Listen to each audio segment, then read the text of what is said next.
बाजी सदाएं साह में था सानियों जिन्ने मोहम्मद मुस्तफा के जी में जायो दियो ओ जिन्ने मोहम्मद मुस्तफा के जी में जायो दियो सिक सहाबा जी सदाएं साह में था सानियों दावत इस्लाम जी आका कई दिया इब्तिदा तहत सब लबे कुछ इस्लाम में जुलदा वया दावत इस्लाम जी आका कई दिया इब्तिदा तहत सब लबे कुछ इस्लाम में जुलदा वया दीन जे खातिर सहाबा के तेरो सत्यों दीन जे खातिर सहाबा के तेरो सत्यों जिन्ने मोहम्मद मुस्तफा के जी में जायो दियो सिक सहाबा जी सदाए साह में था सानियों ओ जंग ओहदो बदर अहज़ाब में हा जगत था सहर साए सा सदाए सब सहाबे हा कथा जंग ओहदो बदर अहज़ाब में हा जगत था सहर साए सा सदाए सब सहाबे हा कथा नारे तकबीर चैतन्य गुफर जो लाथियों से स्यों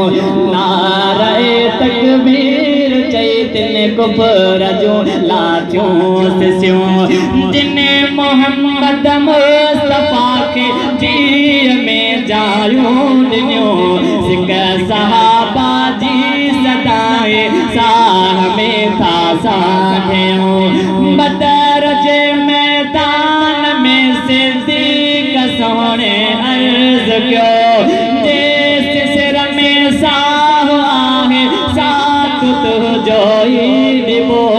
बदर जे मैदान में सिद्दीक सोने अर्ज क्यों जिस सिर में साह आहे साथ तो जोई दिबो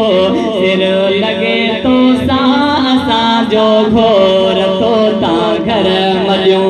सिर लगे तो सा जो घोर तो ता घर मलियो जिन्ने मोहम्मद मुस्तफा के जी में जायो दियो सिक सहाबा जी सदाए साह में था सानियों अज़मत असहाबत जे को तो भोगी पवे उन कुते कारे ते क्यों सब लाम ऐन नून ते अज़मत असहाबत जे को तो भोगी पवे उन कुते कारे ते क्यों सब लाम ऐन नून ते जो भी आगोस्ता जो उन्नत क्यों लखलान तू जो भी आगोस्ता उतने जो उन्नत क्यों लखलान तू जिन्ने मोहम्मद मुस्तफा के जी में जायो दियो सिक सहाबा जी सदाए साह में था सानियों इश्क असहाबे नबी ईमान जो मेरा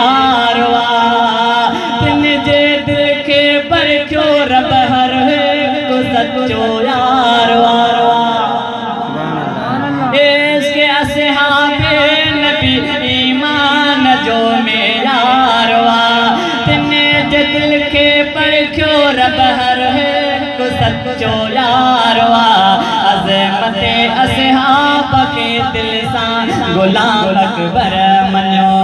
अज़मत असहाब के दिल सा गुलाम अकबर मनो जिन्ने मोहम्मद मुस्तफा के जी में जायो के हाजी में जानूं से कैसा